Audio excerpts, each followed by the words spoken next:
Hey everyone, it's Foxx from emodels.co.uk here, back with part 3 of our advanced weathering techniques using the ammo of MIG weathering products.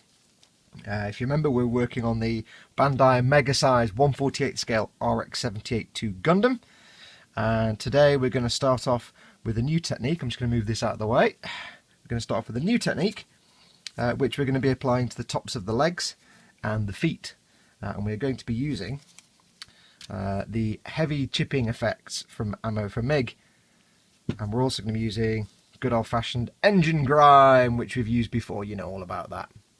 So what are we going to be doing? We're going to be basically putting some sort of filthy nonsense here around the crotch, and on the other leg, and then on the feet. Now you can see here I've masked off this leg. This is a very time sensitive process, and I'll be honest with you, it's quite finicky. I have been practicing this on some spare sprues, and it's timing critical, so I can't do the whole thing at once. I'm going to do it bit by bit. So this thigh, then that thigh, then one foot, then the other. It's all in the timing. So what are we going to do? Well, the first thing we're going to do, this is basically the same as the hairspray technique, but the idea is that the heavy chipping fluid is a bit more controllable than hairspray. You can airbrush it, it gives you a bit more control over what you're putting onto the model. Doesn't stain the model, and it's water soluble. So the idea is we'll put a layer of this on here. That will dry. We'll maybe give it a second coat. Then we'll put on when it's dry, we'll put on the engine grime with the airbrush. Let that dry for not very long at all. Then we'll go over with some water and a brush and brush away the grime we don't want, and it should hopefully, fingers crossed, leave a nice mixture of streaks and rain spots and all kinds of nonsense. Now, as I say, I've tried this a few times on some spare sprues, and it's either worked brilliantly or gone horribly wrong. So it is quite precise. You've got to get it just right.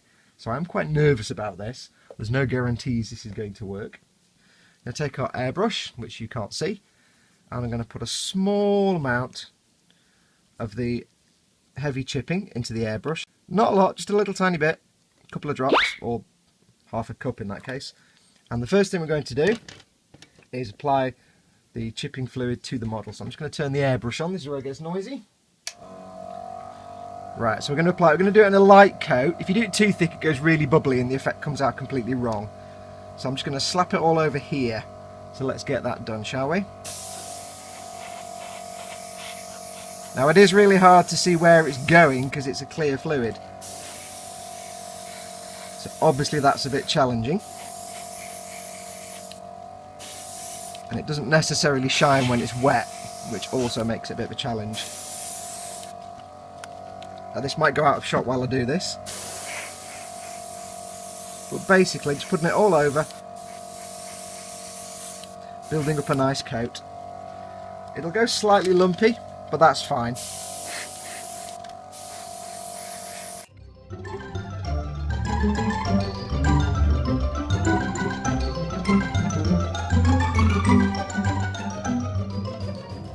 Right, so that's a good healthy coat. I'm going to leave that to dry just for a few minutes, basically until it looks dry, and then I'll go ahead and do a second coat. Just a quick bit of info for you. This is still the first coat and it's drying. It takes a few minutes. When you first put it on, it looks a little bit lumpy and bumpy, just a little tiny bit. This is fine, don't worry about that. Apparently it's supposed to do that. Some of my early experiments I put it on too thick, and it came out really lumpy, like a diseased face or something. That's probably too much, and I had some problems with the next bit after that. So the rule of thumb seems to be spray it on lightly. You can't see it going on, which makes it difficult, but you'll get tiny little goosebumps, as it were. This seems to be normal, so when you get to about that point, stop. That should be enough. It does say in the book 2 to 3 coats. I'm going to do 2 coats. So as I said before, I'll go off and let this first coat dry a bit more. Okay, right, the second coat is on and it's drying. Again, only takes a few minutes. A little bit more advice.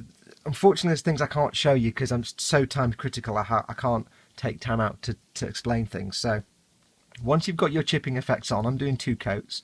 You can do 1 or 3. By the way, chipping effects is AMIG 2011.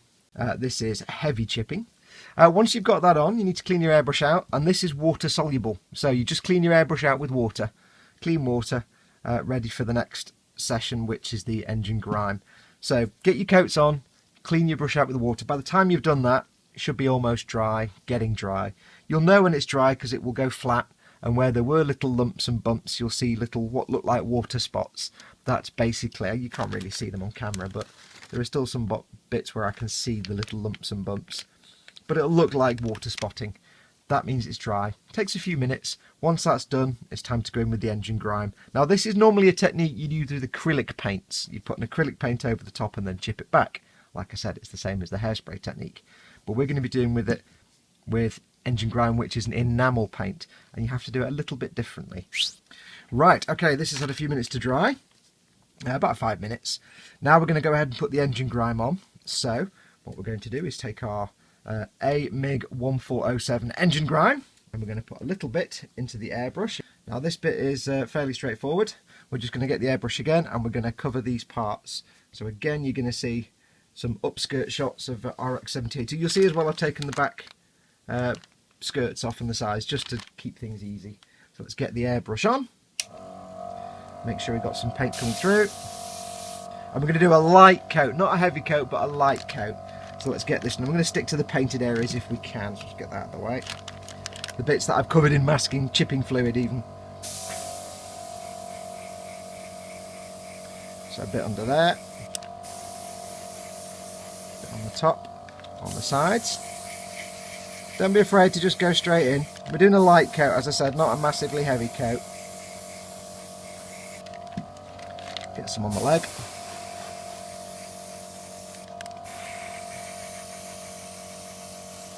I'm going to try and fade it out a bit as well towards as it goes down the leg.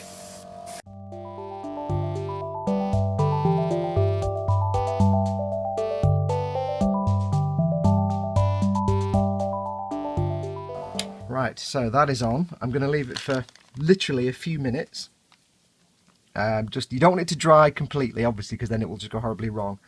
So I'm literally going to leave it like a minute or two now. Right, so it's had a minute or two to do its thing. What we're going to do now is take this back off again. And this is where I start waving the camera everywhere. I'm just going to take this paper off. So what we want to do now is take it off again. As I say, don't leave it too long because it will then just become impossible. So I'm going to take a normal brush. This is my scruffy brush, but I'm going to use it anyway. I'm going to get some ordinary water, just bog standard water. I'm going to dip it in the water, take a tiny amount of it off, and all I'm going to do is go like this. If this works. This may not work, let's see what happens. Very, very gently, I'm just going to start scraping. And when I say scraping, I mean very gently, just dragging it across the surface. Almost no pressure at all. More water.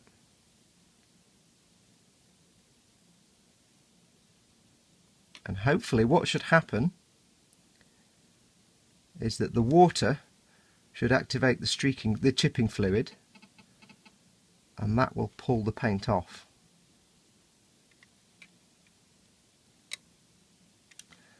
Say, I've done some experiments and it hasn't always worked, so it is quite finicky, and it's also quite difficult to get this in shot while I'm doing it. Get some more water on that. And again, I'm almost not touching the piece at all. I'm hardly touching it. There we go, that's what we want. Perfect. So you can see there it's making these little streaks. I can do a bit on that. I hope you can see all this. The more you do, the more comes off.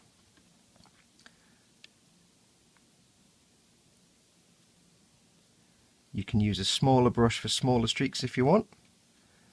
But again, you can't take your time. I want it to fade out as it goes down the leg, so I'm doing more at the bottom of the leg. I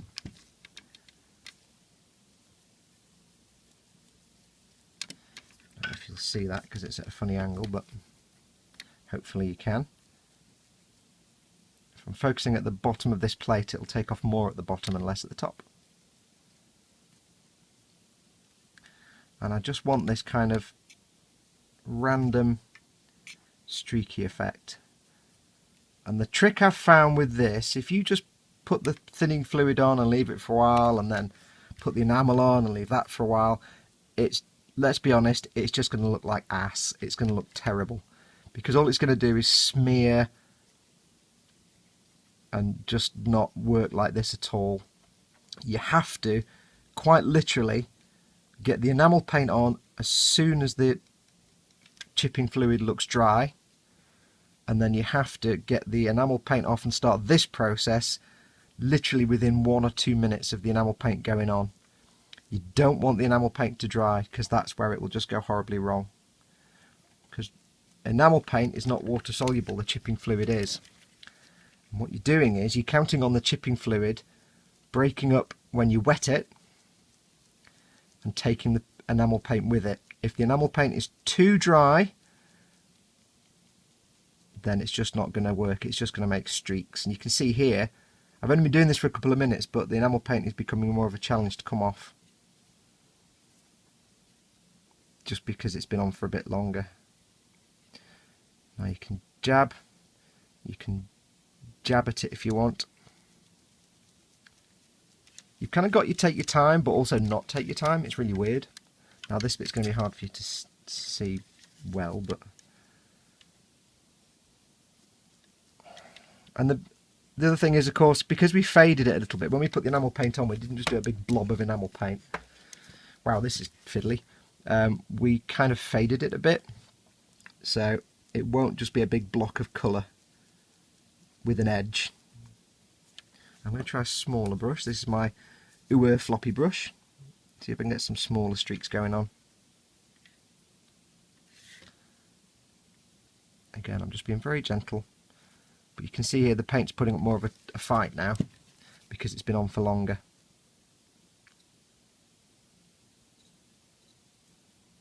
Go that way and take some of these edges off. But that's fine. We want it to look random, we want it to look grimy and dirty. Your mileage may vary. Okie dokie, right, that's all been done. I did film doing a foot, but unfortunately the video didn't come out, so I can't show you that. It's now been done. The top of the thighs have been done, and quite nicely, quite subtle. You can see it's come out quite nicely. The legs as well came out rather pleasant. I think I went a bit overboard with these parts, but I'm happy with it. That's kind of the effect I was looking for, is this kind of slightly scratched and streaky look. Didn't get that all over. I think the trick with the engine grime, when you're using it, I was quite cautious with it. I didn't put a lot on. I think the trick is just to put a lot on, because I found that where the paint was thicker, I got the desired effect. Where it was thinner, I just kind of got discolouring and less of the chippy streaking. So I think the trick might be to put on more than you need. But I'm quite happy with it. It's come out really dirty and grubby, so I'm quite chuffed with that. That should give some good results. There's more stuff to go on there anyway, so it's not the end of the world. However, there was a bit of a disaster. Isn't there always with my stuff? Ugh. I decided to take this leg off to paint the end rather than just mask the other leg off like I did with the first one. Brilliant, no problem, except when I took the leg off, the rod that holds it in place on the waist decided to shatter. I think it's more of the thinners affecting the plastic and somewhere I haven't primed or not realised I haven't primed. So this is two halves. The back half stayed on, the front half kind of shattered. The end piece with this end cap on the end was still inside the poly cap here inside the leg. Managed to rescue that, glued it back on, and I filled it with some milliput in the hope that it will be strong enough to take the leg and hold it in place. I'll just have to not move it around much. My only worry now is I've got to hope that this milliput cures. Last time I used milliput, I was bizarrely trying to backfill a light switch cover, like you get on the wall, to use as a diorama. Filled it full, it never cured. So, my big worry now is that this milliput just doesn't cure. I don't know. It's all... If it can go wrong, it'll go wrong. So anyway, enough about that. We'll just have to keep an eye on this. Kind of puts the kibosh on a few things, because I can't put the leg back on now until this is fully cured and I can sand it back a bit. So stay tuned for that. Happiness, happiness. But the legs are done, and I'm quite pleased with them. I say it's not exactly what I intended, but it's an interesting look, and I can work with that. So, right, so what's next? Next up, we are going to be doing some filters on the parts, and these are just really quick filters just to tint the white parts, make all the different weathering kind of blend a bit more, give it a unified kind of colour scheme. They're very subtle. So I'll go and get the filters now, and I'll quickly show you how to put that on. Once we've done that, we're on to weathering powders, and then I think we're done, save for a few of the little bits I'm going to do that aren't in the book. So let me go and get the filters, and we'll crack on with that. Back in a moment. Okay, so we're going to be using the brown for white filter, if you can see that. It's AMIG 1500, and as you can see from the messy pot, it's like the panel line wash. When you shake it, it tends to go everywhere. So just be wary of that when you're shaking it around. I've gone ahead and done most of the model, apart from one leg. This leg hasn't been done. I wanted to try it out, and you might be able to see on the head here, although my white balance is a bit rubbish, the tint itself has been given to this part. Not so much on here, it didn't seem to do much on there, but it's definitely been applied to the back of the head and gives it that nice sort of slight browny tinge to it. Did it on the front skirts as well. I'll show you obviously the difference between the two legs. Let me move that out of the way. This is a super subtle effect, as are all the effects I do, and I always say that. Let's just focus. Okay, so this leg has been done, this leg hasn't. So you can see here, hopefully, on this camera with this colour balance, there's a very slight tinge to this white area. And same on the other side. Ever so slightly tinged. I do think the back of these legs much better than the front. I don't know why. This has had a slight tinge to it. This is the original, as you can see. There's a very slight difference. I mean, some of the streaking I did tinted it anyway. But there is a very slight difference. Now, it's very easy to actually apply, so I'm going to do that now.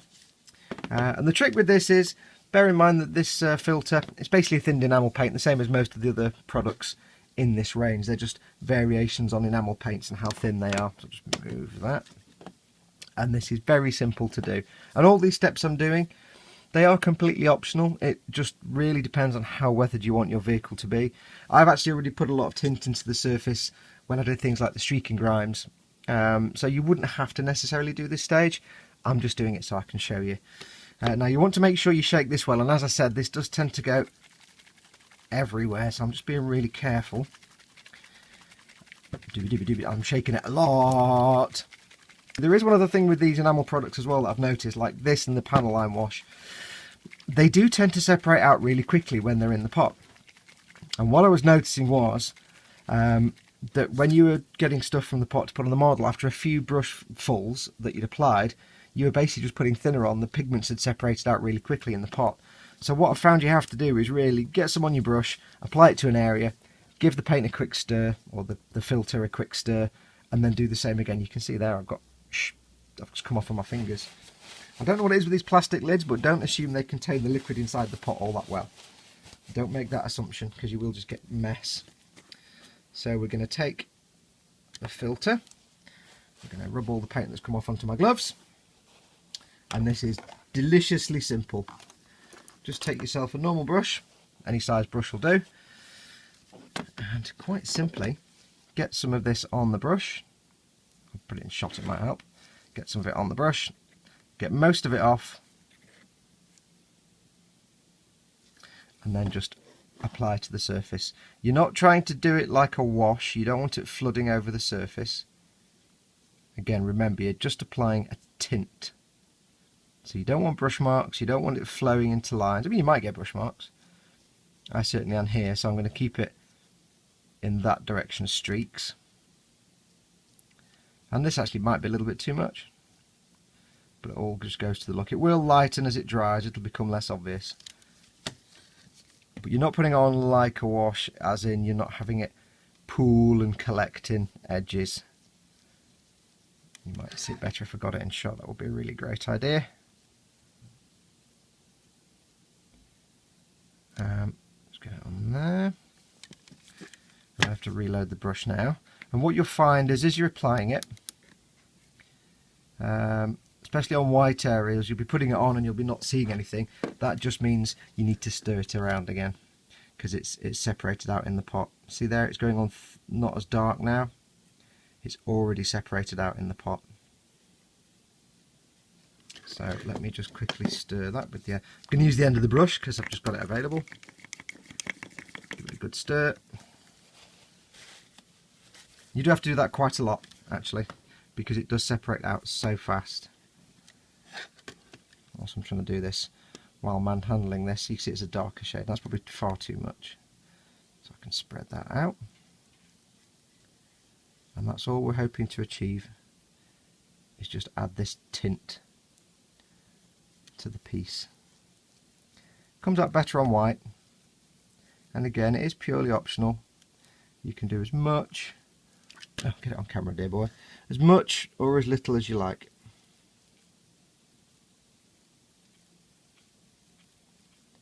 There we go. I'm getting some slight brush strokes in there, but as long as I keep them parallel to the direction of flow, they'll just look like streaks, which is fine by me. So we'll get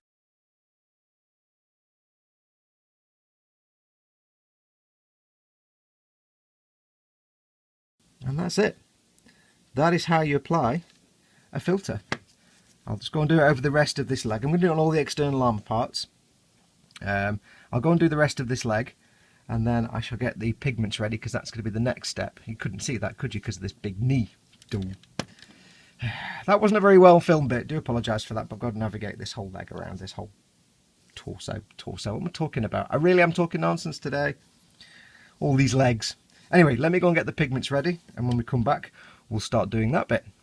Back in a moment. Right, so I gave you completely the wrong information in that last section. The next bit is not weathering powders just yet.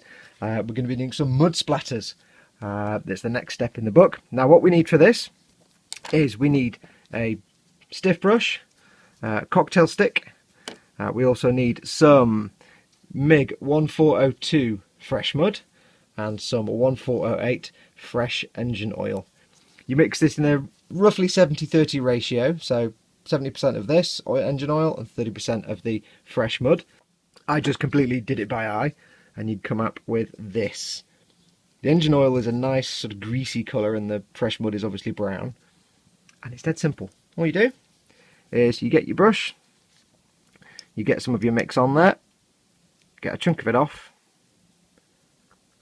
And it takes a little bit of practice to get it going in the right direction, but quite simply, you get your cocktail stick and you flick the paint.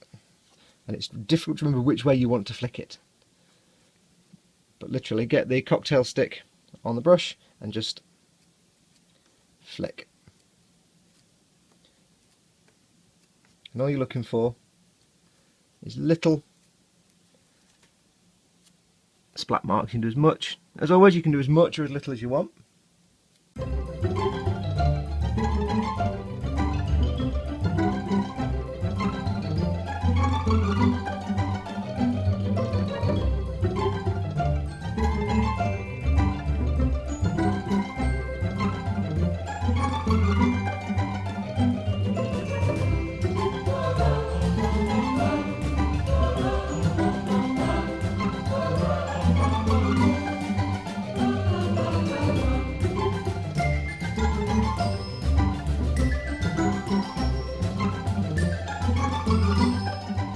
And again, because it's enamel paint and it stays wet for so long, you can go around and tidy things up. If you've got too much splatting in one area, you can, go and take that off, clean it up. If you've got a big splat that looks, like I say, far too big, you can just go and get rid of that with a brush with a bit of thinner on it.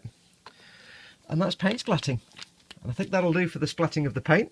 So I'm just going to go and clean my brush off with some of my thinners.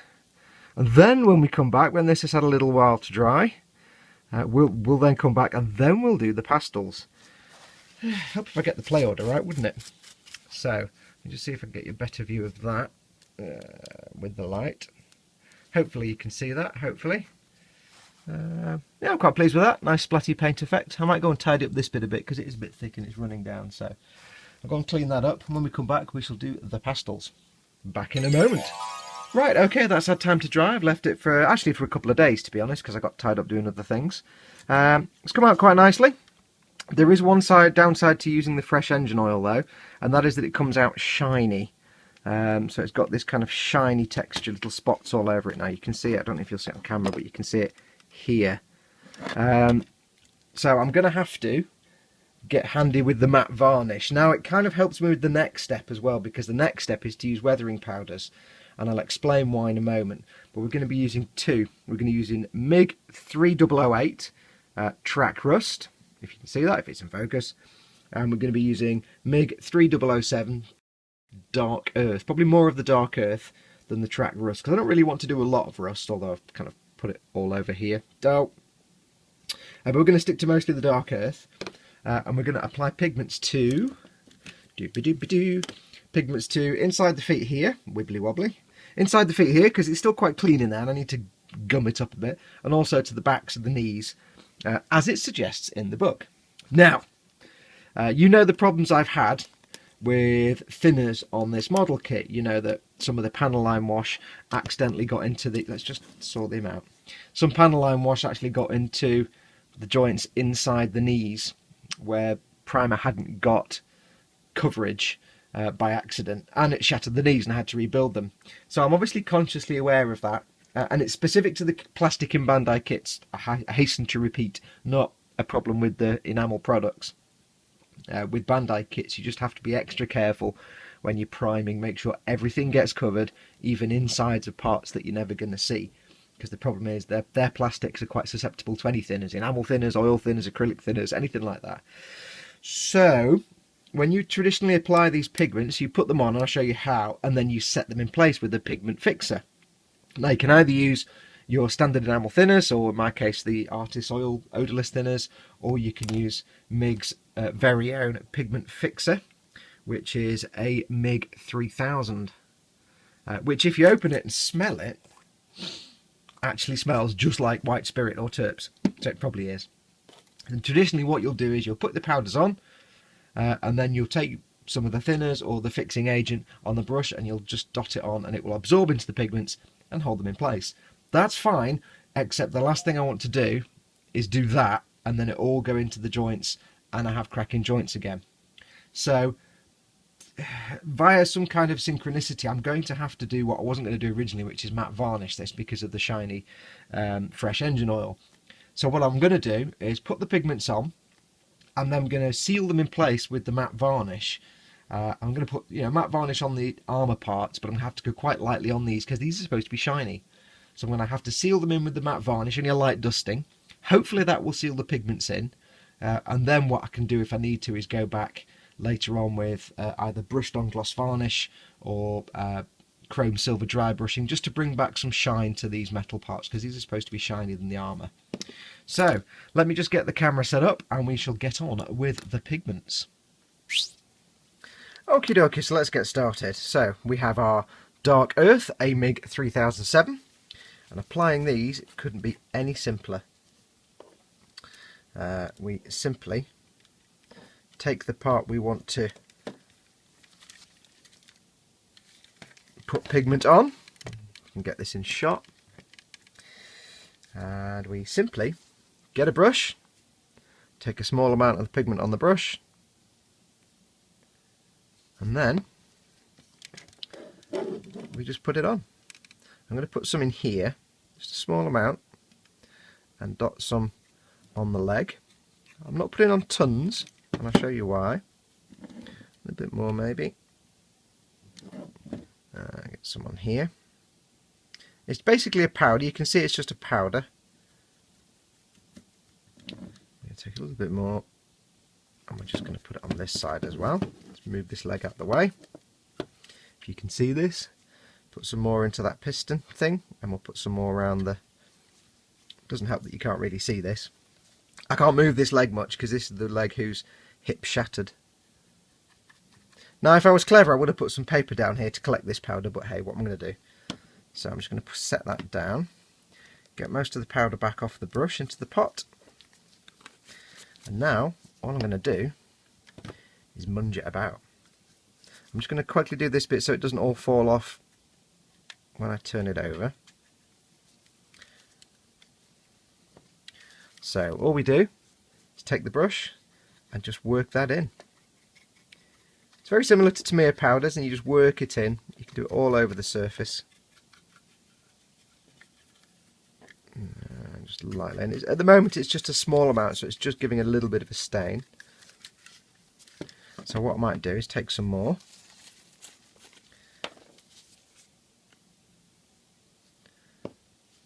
generous with it. So you'll see now I'm just going to put it on quite thickly and work it in that way. So I'll just tip that off. And I'm really just squishing it and pushing it around just to get into these little crooks and nannies. If I tap that off, what you'll find is a lot of it will just stay in the panel lines.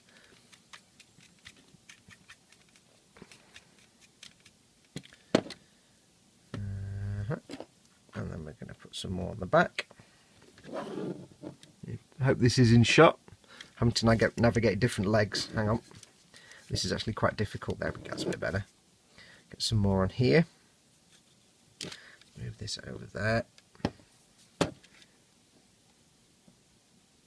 Getting powder everywhere, but hey, that's part of the fun.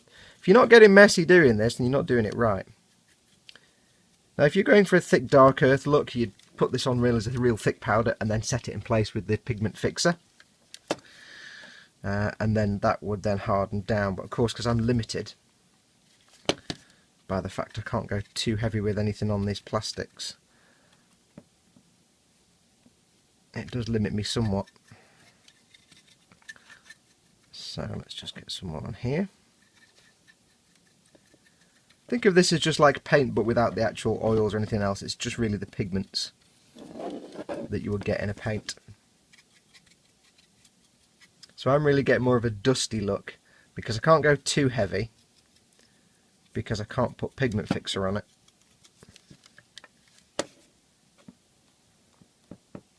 I can in some places. Just go quite heavy in there. Get it in this joint. Also want to make sure I get the front of the knee. That's just as important.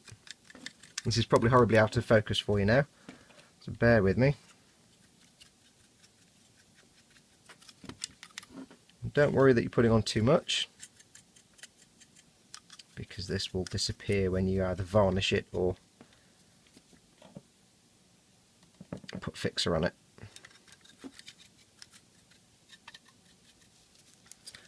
So I think that's going to do. So what I'm going to do is I'm going to get daring, and I'm actually going to try some pigment fixer. Let's give it a try. I'll try a small amount. I've not got it clumped on too much. I'm going to take a different brush and I'm going to get some pigment fixer. Not too much, I don't want to drown the piece. I'm just going to dot it on. Hope you can see that. Dot it on. And again, by the marvels of our old friend capillary action, it actually soaks through.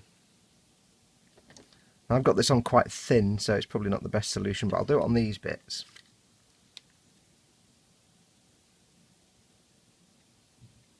Ideally what you're supposed to do is wash the piece in the pigment fixer, and that has the desired effect. But I can't really afford to do that too much. Not with this joint. So what I'm doing is I can do it on the armour pieces because they're not too bad.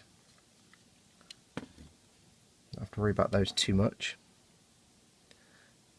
What you'll find is as you put the pigment fixer on, the pigment sort of is locked into place more or less, and it also fades slightly. Runs around a bit, you get a bit of a wash effect. So it will look completely different to when you put the powder on. Now if you wanted just a dusty effect, you could just leave it as it was. If your model's never going to be handled, then this may not be such a big problem. You may not have to actually fix it. It just may come off with repeated handling, so obviously you want to make sure you're not going to be repeatedly handling the model. Now this isn't going to be a handled model. Once it's done, it's done. I don't need to touch anything again. So I should be fine. So I'm actually tempted to leave that as it is and just do a little bit of matte varnish. I'll go brave and I'll put some pigment fixer on it just to see what happens. Now I'm not dousing it on, I'm not soaking the part, so hopefully I'm putting on just a little amount, not so much that it's going to run into any nooks and crannies. Hopefully just enough that it will seal this in place without getting inside the actual joint. Here we are, fingers crossed. This is a big daring moment for me. If this is the last episode in this series, then you know the whole thing fell apart and it all went wrong. Right, so I might be tempted to leave it at that and see what happens. So I'm going to leave that to set for a little while. Then I'll come back and do the other leg. And apologies if you couldn't see any of that. I'll leave that to set for a little while. I'll go off and do the feet and the other knee.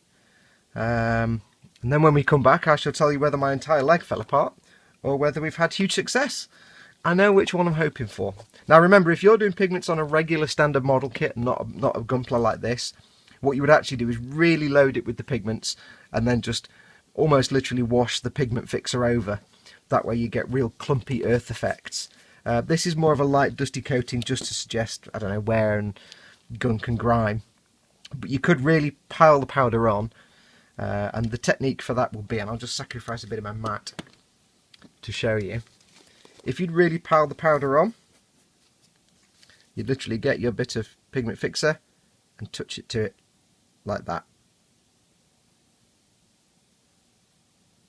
That would soak into the pigment, and where it's on really thick it will stay lumpy and textured and you'd have that look of caked on earth.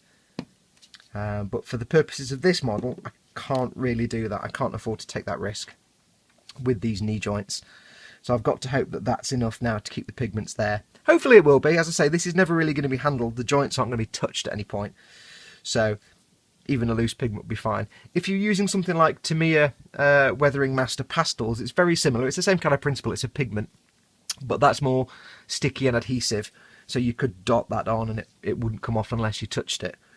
Because these are loose pigments, they can just be knocked off or fall off, so that's why you need the pigment fixer. But I shall go away and do the feet and the other knee, and hopefully when we come back I'll still have an intact pair of legs. Wish me luck. Back in a moment. Okay, right, we are back. The pigments have now been applied and have dried. In the end, I didn't use the pigment fixer on the rest of the parts I was doing. I just stuck to fixing them in place with the matte varnish. So I applied all the pigments as you saw me do on the knee, then very carefully took it outside and applied a coat of Humbrol Matte 49 Rattle Can Varnish, which I can't film unfortunately because I had to do it outside. So all the pigments are now on. Let's take a quick squiz, move this out of the way. You won't see much here because this is the front, but I applied it to the bottom of all the feet and in here as well, in this little servo area. Let's move this round, you might see better on the other foot. Get this in the light. So you can see now it has this wonderfully muddy look. Because I didn't use the pigment fixer, I just used the matte varnish, it means you do end up still with a lot of sort of lumpy, crusty effect with the dirt. So it does look like dried mud, which is kind of cool. I kind of like that. Got it all up into the inner parts of the leg. I'll just turn it around a bit more and you can see that better. Let's try that one. So you can see here, as I get my finger on the lens. By the way, yes, it's wobbly cam again, because there's no other way to show you this. You can see here I got the dirt and mud in there, and again, because I used the matte varnish, it's come out nice and slightly crusty, like dried on mud, rather than just mud dirt staining, which is what I was kind of hoping for. I also put a lot, you can't really see, but I put a lot inside the foot, which was looking a bit clean and pristine. There are still some clean surfaces, like you can see here. I will be dealing with those in the next episode. But really pleased with the way that came out. The back of the legs, they managed to, even though they've been matte varnished, they kept their shine. They do actually look quite clean on camera here, but they do have some dirt and dust on them. And that's about enough as I want to do. Let's show you that one. This one came out a bit dirtier. But that's, on those parts, that's about as dirty and dusty as I want. It works fine for me. I can still see some shine in them, but they look a bit more dirty and used. And I can, if I want to, and I may well do in the next episode, just go over with some chrome silver dry brushed on the edges to bring back a bit of the sparkle to those edges, make it look like bare exposed and regularly scuffed metal. And on the back of the legs, came out really nice. I'm quite pleased with how it's all come out. It doesn't really come out on camera, it kind of looks all very uniform, but it just looks nice and dirty and muddy now. So if I just pull out and give you another view, do one of these again. Now, I've got to try and fit him in shot because he's quite big, as you know, and I can't really get him all in shot. So we'll just focus on his butt for a minute. And you can see there how it blends down, gets dirtier and dirtier as you go towards the ground. And then you're to the ground there where there would be more dirt logically. As you go up the Gundam, he gets cleaner and cleaner till you get to the head. And there's not really any dirt or dust on there. I've not done anything to the torso and the arms since you last saw me do those. Purely because they're away from the ground, so they're not going to get as much dirt and dust. The elbows you can see on the arms are still quite clean and shiny. And I intend to keep them that way. I want some grime and grease, but not like on the legs. So if I just turn him around. And again, just a quick update. Most of the stuff, we've worked exclusively on the legs for the last couple of episodes, but you can see now how it goes from looking dirty and grimy all the way down, and then it gets more grime and more dirt until you're really in the territory of mud and dirt. Now, this would look great if I stuck it into a diorama where it would all blend in really nicely, if I made sure the earth tones matched, but that's how we're going to leave it. So, where are we up to now? So this is pretty much done now. I've got a couple of little bits of detail touching in to do, which we'll do in the next episode. Just little bits of shiny silver here and there that I want to do. Still got the beam rifle and the hands to do. You can see the hands are completely missing. You know what? I think I prefer the rear view, if you pardon the expression. I think his legs looks much better from the back than they do from the front. But we shall be doing a little bit of detail touch in next time. There's not really much more weathering to do on the figure, on this mobile suit. So we do have the beam rifle to do and the hands. We've got to make them look appropriately weathered. So stay tuned for the next one. Until then, yeah, don't forget that bit. This video is kindly not sponsored by, but they have provided all the weathering stuff for this video. So do pop along to emodels.co.uk, what I think is the best online model supply store in the UK. So much stuff available from them, from brushes to tools to paints to kits. As I always say, if they haven't got it, you don't need it. So do pop along to them. Also go to their Facebook page, facebook.com/eModelsLTD. It's a really great little community on there. Post up your work and show it off and look at the stuff other people have done.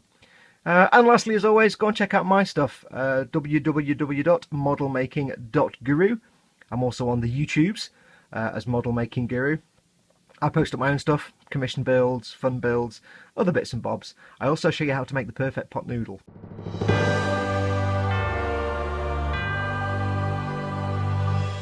Worth subscribing to me, as well as eModels. Subscribe to them on YouTube. Don't forget that. Obviously, if you're watching this on their channel, you're already subscribed, and if you're not, make sure you're subscribed. So anyway, that's going to do it. I always get to this point of the video and run out of things to say and just waffle incessantly, so I shall now go away. Have yourselves a great weekend, if this is going up on a Friday. If you're watching this in the middle of the week, have a good weekend anyway. And I'll stop talking now. Adios, amoebas!